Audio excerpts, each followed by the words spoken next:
प्रकृति के साथ एक सार, नग्न, युद्ध कला में माहिर। माना जाता है कि पुराने समय में नागा साधुओं को अखाड़ों की रक्षा के लिए तैयार किया जाता था। नागाओं को गुस्सैल प्रकृति का माना जाता है, हालांकि ऐसा जरूरी भी नहीं है। कुंभ मेले में जाएं तो तमाम नागा साधु मिलते हैं जो भक्तों से अच्छे से बात करते हैं, उन्हें परंपरा और धर्म कर्म की जानकारी भी देते हैं।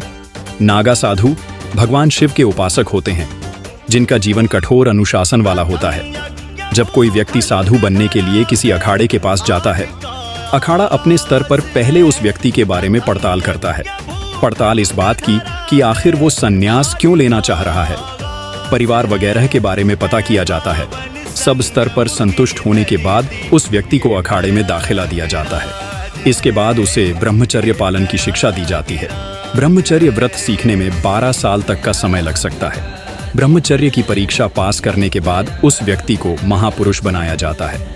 वह शिव, विष्णु, गणेश, शक्ति और सूर्य को गुरु मानकर भस्म, लंगोटी, जनेऊ और रुद्राक्ष धारण करता है। ये महापुरुष के आभूषण माने जाते हैं। इसके बाद नागा साधु बनने के इच्छुक व्यक्ति के सर पर जो छोटी है वह भी हटा दी जाती है। अब गुरु उसके कान में 3 बार मंत्र फुसफुसाते हैं। इसके बाद भावी नागा साधु को नया नाम दिया जाता है। इस नए नाम के साथ वो महापुरुष कहलाता है।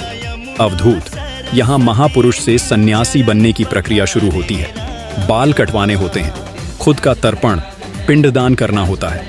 यानी इसके बाद संसार और परिवार के लिए वह व्यक्ति मृत हो जाता है। उसका अब एक ही उद्देश्य रहता है, धर्म की रक्षा।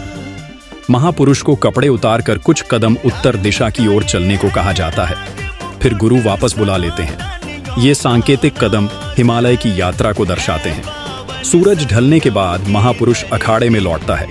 यहाँ 4 कोनों में 4 चिताएं जल रही होती हैं। इन्हीं चिताओं की आग में मुख्य यज्ञ शुरू होता है। इस समय ऋग्वेद के पुरुष सूक्त का उच्चारण किया जाता है। संत के मुताबिक इस सूक्त को हिंदुओं के अंतिम संस्कार के समय गाया जाता है, क्योंकि माना जाता है कि महापुरुष ने खुद का अंतिम संस्कार कर लिया है। अब वो दुनिया के लिए मर चुका है, यानी अब वो सन्यासी बनने के लिए तैयार है। नागा साधु बनने का आखिरी और सबसे मुश्किल चरण, कीर्ति स्तंभ। अखाड़े के बीचों बीच एक लंबा खंबा होता है। सन्यासी 4 श्री महंतों के साथ कीर्ति स्तंभ के सामने पहुंचता है। यहाँ एक आचार्य जल का लोटा लिए खड़े रहते हैं। आचार्य सन्यासी के ऊपर जल डाल चढ़ाते हैं और फिर पूरी ताकत से उसका लिंग खींचते हैं। ऐसा 3 बार किया जाता है। इस संस्कार को टांग तोड़ भी कहते हैं। ऐसा माना जाता है कि टांग तोड़ में सन्यासी के लिंग के नीचे की खाल, झिल्ली को तोड़ दिया जाता है। इसके बाद लिंग कभी उत्तेजित अवस्था में नहीं आता। वह काम वासना के पार चला जाता है, इससे मुक्त हो जाता है।